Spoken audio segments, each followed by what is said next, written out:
The other day, I made a video outlining how I saw Roccat as the team who, over all of the different regions, had won the off-season kind of the best, the hardest, to the greatest degree, because relative to how good their team was and what they were able to improve, I felt like they'd made the best moves, they made the right decisions, and they'd gotten themselves to pretty much the best place they could be in. Like, in terms of Roccat, they'd improved almost every position that they could. Some positions massively, some just a bit. Or they'd shored up positions that were questionable. They got players which made sense in terms of anticipating how the different players they were getting would synergize, would integrate, would actually work as like a unit, having like a concept behind the acquisitions, not just getting good players and then asking how they'll work, like knowing like if I had this piece, then it could have this other piece and it'll work in this way, and then the third piece will work like this. So the players fit together, at least on paper right now. We haven't seen any of these teams play. They made decisions at the right time to get the right players and the right pieces. And crucially, relative to their history and status as a team that had finished third and fourth in the splits, but even that had been considered like a bit of an overperformance overall, they'd made the best moves they could. Now they're in a position to be top three, potentially even win the whole LCS. So everything they'd done, almost every decision was correct, was right, was about the best as far as we know that they could do. And so to me, they'd won the offseason. Now the reason why I set that up as the context is because on similar veins, in judging by similar criteria, FNATIC are the team I think have lost the offseason the hardest to the greatest degree of any team in any of the regions. And that might sound extreme, but let's consider the same kind of factors. First and foremost, let me just give a brief synopsis of who FNATIC is, so we can kind of set up that this is a different team to a Roccat. So we have to judge them differently in terms of what they demand at these different positions. In terms of history and prestige, Roccat at FNATIC is one of the greatest European teams and Western League of Legends teams of all time. They're a contender for the greatest Western team of all time. I mean, for me, it's Gambit still, that's /Moscow 5. But okay, FNATIC's there, and they have different contexts. Like they have all the LCS splits, and then they still have. So they've made it all four of the LCS finals. They won 3 LCS titles in a row, the first 3. They have international success. They've had numerous top 2, top 3 finishes in international competitions. IPL 5, huge event. Top 4 at Season 3 Worlds. They had a bunch of smaller ones like IEM Katowice. The one in 2013, they finished top 4 there. They made it to second place at IEM Katowice this year, the World Championship for IEM. Just a great history of success overall. Great run in IEMs, great run in LCS, even some international runs. Just one of the best teams of all time in terms of the West. Crucially, they were always stacked with talent. Like in this era, we're not talking about the early FNATIC of Season 1 and Season 2. In Season 3 going on in FNATIC, it was always stacked with talent. We're talking like top 2 to 3 level players at their position in almost every position. Even the times they'd never had less than about 3 players who were like top 2 or top 3 at their position in their team. Just stacked with talent. What happened to them then? This great team like this, they've now got this roster, and here's the roster in case you haven't heard of it. The roster is top laner is a guy called Honey, or I don't know if it's pronounced Huni or whatever, this young Korean guy. They've got a jungler who's also Korean, he's called Rainover. They've got Febivan as their mid laner, a guy who used to be the mid laner for H2K, who just got into LCS. They've got AD carry is a guy called Steelback, who used to play for SK Gaming Prime, and the support player is the remaining support player, Yellow Star, probably the best Western support overall. An amazing support player, top 10 support player in the world without a doubt. Very good player. So if you look at those names then, consider what I just said before.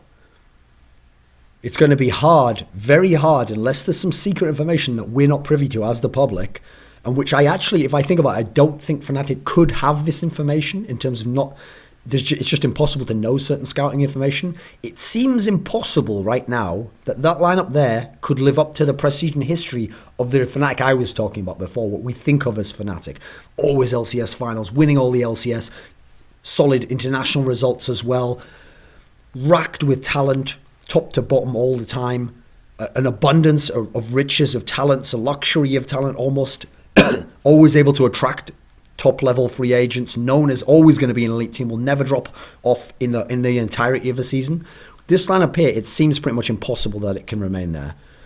Now, the biggest problem is that lineup there isn't what FNATIC had to end up with, and that's where they started to lose the off-season. Because before the World Championship even happened, if you remember in the Roccat video of how they won the off-season, one of the things I gave them a lot of credit for was that they saw, okay, we need to make changes, but crucially, before we make the changes, I mean, anticipate, yeah, well, we might go, but let's shore up what we want to remain in the team. So our 2-star players, theirs was Jankos and Vander, the jungler and support. So they actually signed those players to contracts for next year before Worlds had even finished. So that most of the other teams who are waiting for Worlds to finish, maybe even competing at Worlds, aren't even thinking about roster changes. And that's all months down the line. They all think they have months. They think, oh, well, I have 3-4 months until LCS starts.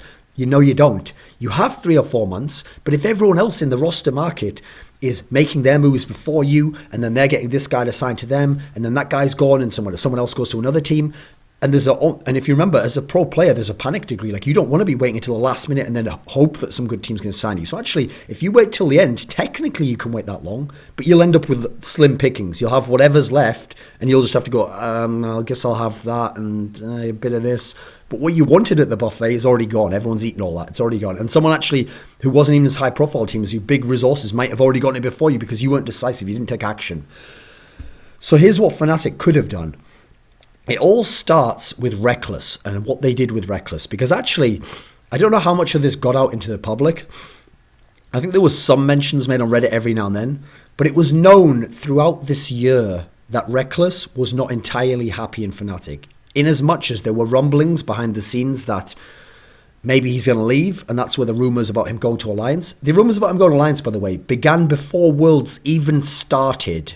Think about that. Before even both teams even went to Worlds and played, these rumours existed. Now you can say, well, they were all just bullshit, those rumours, where it's an awfully big coincidence that he then did go to that team, isn't it? That's why I made those comments on somebody inside, like, geez, it's amazing how all these other teams maintain the poaching rules, but evil CLG is the only one who doesn't. Come on, man. Don't fucking sell me horse shit and tell me it's M&M's, to quote that epic line from another one there. So it was already behind the scenes known that there's maybe some discontent there. It doesn't mean he wouldn't stay. Sometimes players grumble and they just say things out of frustration to their teammates. Or maybe they say it hoping it'll get out there and the team will hear and know, like, right, we've got to buck things up. So knowing that Rekkles might leave, or knowing that he wasn't happy with this team, I think the implication, this is my speculation based on the way people commented, the implication was, since Rekkles was so dedicated and hungry to be a top player and have success, I think the implication was that some of the other players, so I'm immediately going to go ahead and say I assume Expecta and SOAS, knowing their history, they weren't super hardcore and playing a million hours of solo queue and like, we've got to win and we've got to become the best. They were more like, listen, we're veterans, we've been along a long time, we kind of know the way this game works, that you can get things together towards the end of the split, and then you go into Worlds, yeah, you play your best, if you have a good run of form, okay, that's cool, it'd be nice to win Worlds, but they're not like killing themselves and going to the maximum limit to do it and say, oh, my dream is to win Worlds. No matter what they tell you in interviews, those guys just weren't like that. Or at least they weren't this year. Maybe they can revive that aspect of themselves, but they weren't this year. So I can see how there'd be sort of like an ideological split or a difference in terms of desire and dedication, in terms of like, well, which way are we actually going as a team? Are we really going all out, or are we just coasting and getting by on talent and then putting in a bit of effort towards the end, and we wish we could do well, but we're not going to kill ourselves and give up our whole lives? It's one of the two. Rekkles was in the camp, killed themselves, and Expecta and SOAS to some degree weren't. So in that particular scenario there, if you're FNATIC and you've done a good job, first of all, you need to be in communication with Rekkles and figure out, what is it? Is there discontent there? And also, what are the implications there? Because if there was, the discontent to me would have always manifested in two ways. Because Rekkles is a top talent, a top player at his position, he has the leverage of knowing that he can go somewhere else if he wants. And crucially, if Alliance, in theory a better team than FNATIC right now, offers him a spot, then he can even go there and go, right, well, I don't even have to worry about this issue. So at that point, there's two options you can do if you're FNATIC. You either say to yourself, right, you know what, Rekkles is really good, he's really motivated right now, he's a very good player, and so he will attract quality players to want to play with him. And crucially, we've already got him. And finally, he's a future player. Like, if you have him on board and he really stays motivated, you could have Rekkles, this star player, for like, we're talking like 2 or 3 years here. This could be the future of the team. This could be the new face of the team. Or we can let him go to FNATIC Alliance because we want to keep the other players. Like, we want to keep Expecta and SOAS, who really were like the brands and the names who, and in terms of the game, carried FNATIC. These were the carry players in FNATIC. These were the players that double AP style, that teleporting in, that roaming to do the pick-offs and FNATIC brush, that all came from Expecta and SOAS style of play. They were FNATIC, and they were a main reason behind a lot of that team's success domestically and historically. So if you want to go that route as well and say, you know what, maybe they don't play forevermore, but you know what, maybe they give us one more solid year and we say, right guys, we'll keep this team together, just get a new AD carry, or whoever retires, get a new AD carry, get a new jungler, whatever it takes. Let's just keep this unit together, and we're going to keep the same identity, but we're just going to get new players, and we're going to retain some of what we had before and just try and do similar things, win LCS, go to Worlds, and do well there. You could go one of these two directions. Instead, as far as I can tell, FNATIC sat back and didn't act for so long that eventually they ended up with neither of the two strengths they had. Rekkles or the old group of the veterans with the star power names and can still be great players within their own right. They end up with neither. They end up with nothing, essentially. Rekkles left to Alliance, but by which time they'd waited too long within FNATIC, and now there's rumblings of Expecta is going to go and make his own team. He leaves, he goes and makes his own team. Cyanide retires completely, he's gone. Soaz now leaves, and we don't know where he's going. People are assuming he'll go to Origin, but even if he doesn't, you lost Soaz as well. So you lost Soaz, you lost Expecta, you lost Rekkles. Who's left? Cyanide retired, and now you've just got Yellowstar. Now, admittedly, Yellowstar's the one thing they've retained. It's a good job that they retained him, because if it wasn't for him, I'd say this team's a joke. Like, I would have predicted this team would finish like bottom 2 if it wasn't for Yellowstar in this line, because he is a great player, and he's got shot calling instincts, and I get the sense he would probably be able to get his AD carry to a decent level at least, because he's such a good support player, and we've seen what he's been able to do with his support, with his AD carries. So you've got to the point where you lost out completely in that sense. So think about this. Go through those scenarios before again. The first person it starts with is Rekkles. You go to Rekkles and you say, listen, right, do we have to build you a whole new team? Do we have to give you some of the autonomy in saying who's going to be in this team and a big decision? If we give you that, will you stay and will you be the future of FNATIC? If he says yes, then your choice is made for you. You now have to go, if you've judged that he's more important than the others, you now have to go to the others, Expecta, Soaz and Cyanide, and go, listen, it was great having you on the team all this time. We've got a different direction. We're going to go with a different player. So we'll release you players, keep Rekkles and Yellowstar, by the way, the best bot lane in Europe. And now we're going to go forwards and build this new team. And potentially we can build an LCS championship team again. We're going to attract talent as well to play with those guys. Or we go to Rekkles and we say that, like, does it have to be this way? Listen, we'd like to keep you, but we also want to keep Expecta and Soaz. Like, does it have to be a new team for you to really commit for like a few more years? And if Rekkles is like, you know what, it does. Like, I need that. Like, just where I am in my career, I don't think they're on the same page as me. You say to him, right, okay, you know what? If you want to go to another team, we're open to that. Like, we'd like to keep you in this scenario, but if you can't stay in this scenario, we understand. Like, go to another team, we'll just get a new AD carry, and it'll be sorted like that.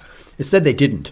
Now then, when it comes to the issue of Soaz and Expecta, another thing that pisses me off about the way this has been played out is that FNATIC could have retained Expecta and Soaz. But the rumblings, at least, were like, well, if they stay, then Cyanide has to stay, which is like, really? Does he? Like, I mean, I don't know that he does, but let's say that was a condition of Expecta and Soaz. Well, now, as far as we can tell, Cyanide isn't on Origin. He's just a streamer now, and now Amazing stays on that. So either there was miscommunication there, and that never really was a deal breaker, or it was initially, and then for some reason they didn't decide to anyway. Because to me, I always said the big upgrade I would have made in FNATIC is I would have tried to get a Jankos. But if you remember, the way it played out, Roccat did a really good job locking him down before. Svenskeren has a better team now, and plus I don't know that FNATIC could gamble on like that sort of personality. Shook's not going to leave Alliance. You're actually slim pickings in terms of jungle players. But let's think about this. In terms of how they dealt with Expecta especially, again, if you'd have given it to him and been like, listen, don't make your own team. This will be your team again. You can have some say in the other players we pick up here. Because remember, if it really was so important that he had Cyanide, well, now he's ended up with Amazing. Here's the thing. Amazing, Niels, who else? These Amazing and Niels, these were the players, if you remember, before Expecta left to Origin, that were being rumoured to come to FNATIC. Like, maybe they're on the table, maybe they're being considered. So if you'd have actually really gotten Expecta and Soaz on board early on, I get the feeling these are the players where if they'd have stayed and they want to be pro players still, you would have just brought these players in. And by the way, thinking of that, imagine that lineup. So Soaz top lane, Amazing jungle, Expecta mid lane, Niels AD carry, and Yellowstar support. Okay, yeah, there's still some gambling there, like how will Amazing adapt to playing with those players and what will he be like in Europe again? Maybe he won't be as good as Svenskeren. Maybe he can be like the 4th best jungler. Okay, let's see how that works. How will this Niels guy do? Unproven at the elite level. Maybe he won't do it. So, but again, he's with Yellowstar. That's going to give him probably the best fighting chance to be good. And you don't necessarily need him to carry, remember, because you've got Soaz and Expecta who spent their whole careers being the carry players of FNATIC and setting the tone of that style. And FNATIC wasn't a team with that unit that needed the AD carry to carry. So think of that lineup and now compare that hypothetical lineup to the lineup I just showed you of Steelbeck, Rainover, Honey, Thebevin, Yellowstar. I mean, on paper, that one wins hands down. Even the lineup of Rekkles and Yellowstar, and then add in any 3 other players. Now listen, like I said, if they would attract talent, and plus Rekkles is a young guy with a lot of links, he could get other good players to come and play for FNATIC. I'm pretty sure that lineup would beat this one on paper. Instead, what they've ended up with looks pretty meager to me. So they fucked up on the people going out of the team. As far as I can tell, they messed up almost every decision there by hesitancy and then making the wrong decision and not being decisive on what you want from the team and figuring out for yourself and just letting the others almost play you at their whim. Like, maybe I'll do that. Maybe I won't. No, I'm just going to go and do this. Like, well, what do we get? Nothing. Instead, you end up with this scenario where the new team that they have is 3 totally unproven players, 1 reasonably unproven player, and 1 great player. Now listen, Yellow Star will take him out of the equation. That's not even a problem. He's a great player. He's the Western support I would want out of anyone in the whole Western world right now. That's great. The other 4 positions though are all degrees of gamble that at the very minimum are like moderate medium gamble to huge biggest possible gamble you could make. So think about this. They got Steel back, this AD carry who used to play in SK Gaming Prime. Even for a challenger player, he has very, very meager competitive experience, very little. And even as a challenger player, this isn't someone who was jumping off the page, who everyone was talking about. Like even pro players, like, wow, we know he's going to be in LCS. Oh, he's going to tear it up. Man, his skills are really sick, man. If he was to get in, think of the damage he'd do. You never heard that. You never heard the other AD carries talking about him like that. You never heard challenger teams like fighting all over, like, let's try and get that guy, must go super hard. Instead, this is being billed as like some sort of like fucking old school baseball movie where like the old scout who like everyone thinks is way past it, he goes out to like the like fucking park one day where the kids are just playing like and he watches them and he's like, that kid's got something, he has, he'll go far. And then he convinces like his old buddy who's like his last in to like the big baseball club, like, try him, he's the best prospect I've seen in 45 years. Like, unless it is some fucking ridiculous shit like that, then there's almost no way this guy's going to live up to the level of what Rekkles was, who he could have had still, or any of the other top prospects. That's another thing. Let me do this, actually, as we go down these positions. Let me just tell you who these players could have been instead if FNATIC had made different decisions and gone different directions. So Steelback, who is a big, big gamble, at the moment we have nothing to suggest he will be a top 4 AD carry in Europe. Yet he's being paired with the best support. If you have the best support, what a waste of fucking time. What a waste of talent to get the best support and pair him with someone who isn't really elite level as an AD carry. That's one of the things I always used to think about CLG. Like, are you guys fucking kidding? Why are you wasting my time pairing like at the time the best AD carry in NA with like guys who weren't top 3 at support for a whole bunch of the time? Like, you're just wasting one of your best talents there. So Steelback right now could have been Tabs. As soon as Tabs left Alliance, the door was definitely open to get him. For whatever other reasons, that could have been Tabs. And listen, everyone wants to say, well, yeah, he's not motivated, he has personality issues. Yeah, but in game, he's fucking great, isn't he? He's an awesome player in game. He's not great, he's not like Faker. He's a very good player, though. For Europe especially, he's a top level, bordering on elite level AD carry. So forget all the rest of that shit. I know what he can do in game. The rest of these guys have all these, potential, good guy, could mold him. Yeah, but what can he do in the game yet? I'm not sure yet. I haven't said, well, that's the one fucking thing that matters, isn't it? Come on, be reasonable. So Steelback could have been Tabs. He could have been Freeze. Now listen, Freeze isn't quite the level of Tabs, and Freeze hasn't been in LCS for a long time. The one thing about Freeze though is his performance is pretty consistent. He's not going to blow you away, but you always know what you're going to get from Freeze, and his level is way more established than Steelback's, that's for sure. So that could have been Freeze. If you really had been decisive, and I'm not sure of the chronology of this, but if you'd really looked way months, before even Worlds happened, like I said, when actually these stories were out there that maybe Rekkles would have to leave. If you look back then, if you'd been super proactive, you could have even maybe had Piglet. Remember, he went to fucking Curse. Curse aren't some elite level team where like every Korean player's like, I've heard of Curse and I'd certainly like to play for them for the rest of my career. People know who FNATIC is in fucking Korea. People know who Rekkles was.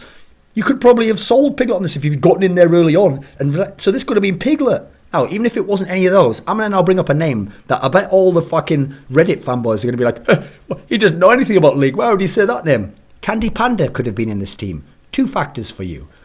1, Candy Panda, if they had other players, had actually played for a brief amount of time with Expecta, with SOAS, when he was out of SK, when Yellow Star was in his position in SK. He was trialing for FNATIC, and in the end, they decided to go Rekkles instead. He was trialing around that time. Now, Candy Panda's never going to light the world up. He's never going to be some carry Uzi Eye type guy. But the thing with Candy Panda is, kind of in vain with the Freeze thing, he's just a very solid guy. He's very experienced, so he's never just getting totally dumpstered as shit on or whatever. And he's never going to like choke and nerves and all the rest of it. If he does badly, he's just not that great a player. But he's a decent player. He's certainly very serviceable. I'd rather gamble that Candy Panda, if I've got other good players at my positions, I'd rather plug in a Candy Panda and go, okay, well, at least I've got AD carry just sorted with like a serviceable guy there, than take massive gambles on another player. So steal back, yeah, not very impressive in terms of when I explain it like that, and especially when you're FNATIC and who you could have gotten. Now we'll go over to the two Koreans. So the top player in the jungle, Honey, and Rainover. These are huge gambles. These are as big gambles as you could possibly take in the context of being FNATIC. If you are a team who's like a challenger team or a low-level LCS teams, go ahead, take big risks on Koreans. Because if one of them does turn out to be dynamite, that could boost you right up. But if you're already FNATIC and always making LCS finals with all these resources, and in theory, if you play it right, people want to play for your team, why the fuck are you the ones gambling on fucking unknown people that I followed? I followed every season of OGN Champions. Never heard of any of these guys. Never watched any of them play any games. If I have, then they were literally in the screen. I don't even remember them. And I'm someone who in general has a good memory for things that are significant.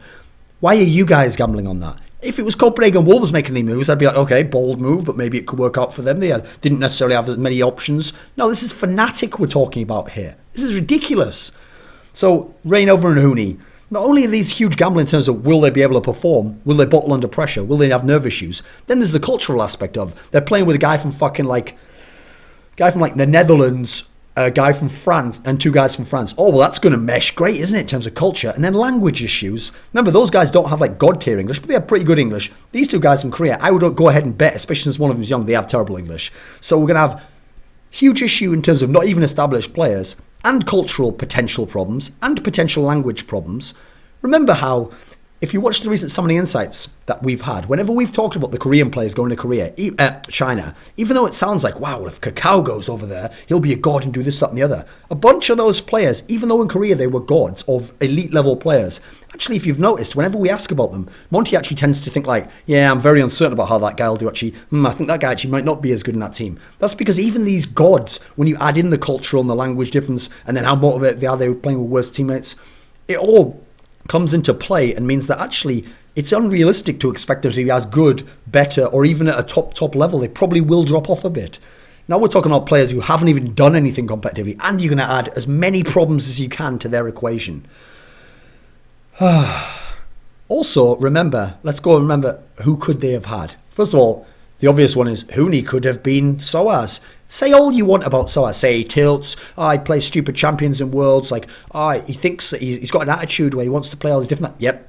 Say whatever you want. But in game, he's a fucking boss, isn't he? One of the best top lanes of all time from the West. Top 2, top 3 of all time from the West. Undoubted. Always revives at a certain point within every split and has a run of good play and has these weird champions he picks out of work and bullies people around.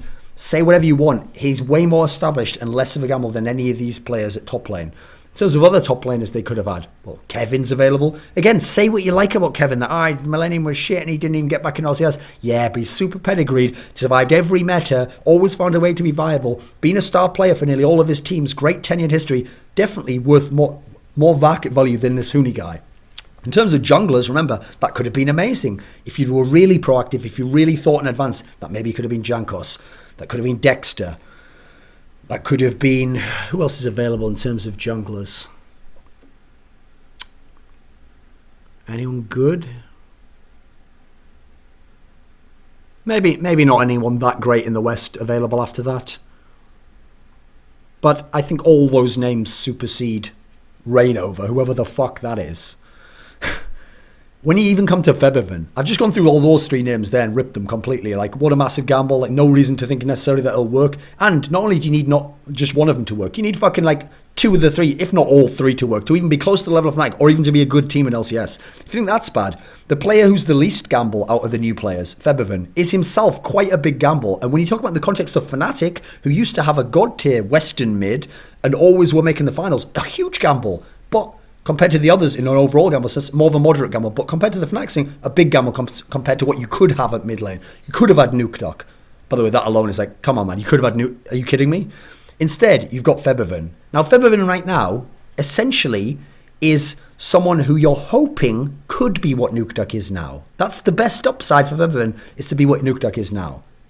No, it's not going to be much better. It's not going to be significantly better. Best case scenario is he's as good. Now, there's all the scenarios where that's not the best case scenario. The worst case scenario is he becomes the tilt monkey that we saw in all those Challenger series and he doesn't do it whatsoever. He becomes a complete bust, or he becomes so average that because you're FNATIC, it's like now you've took a massive downgrade at the mid lane position, and now with all the other players, it's causing big problems. It's meant to be only your main carries.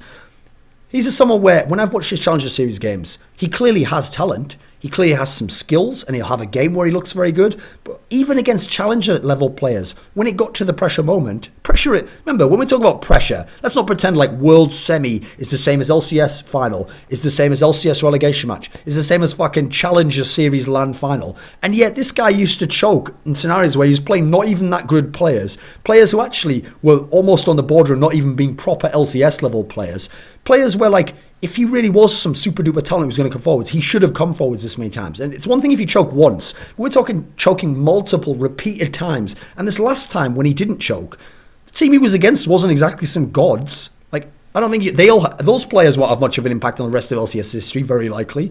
So even he's a bit of a gamble. And crucially, he's a gamble within the context of your FNATIC.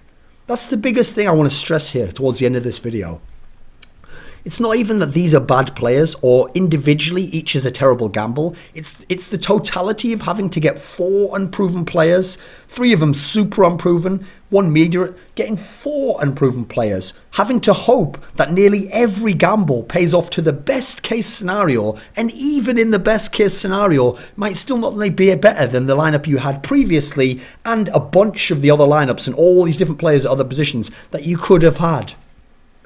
This is what I mean. FNATIC lost this offseason so hard. If you're FNATIC, I'll just give you a general principle, actually. Teams like FNATIC shouldn't even be gambling on players. It's one thing to gamble on, like, one player if it's a Rekkles type dude. Like, listen, the potential of this guy's incredible. He's done great things in the amateur scene. He's really strong. And you know what? That's not even that much of a gamble. That's more like a calculated risk.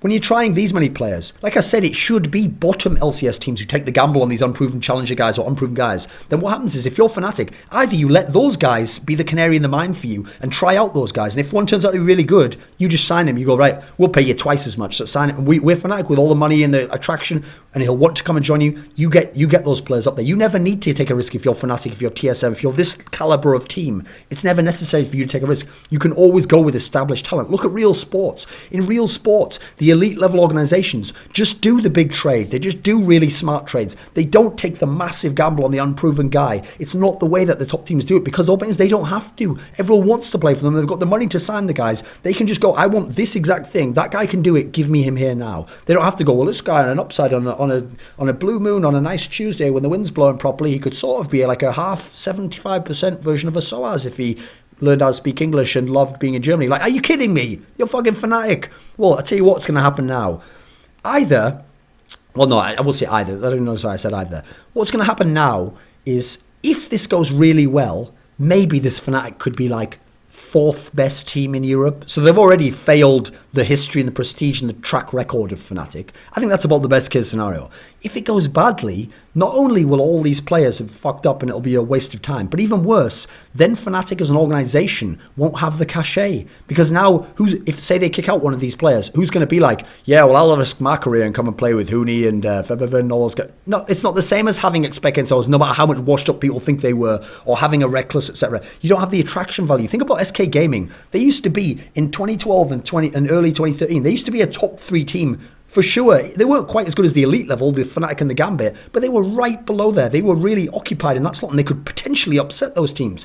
What happened to them when they made a few bad decisions in terms of keeping around the wrong players and they went off?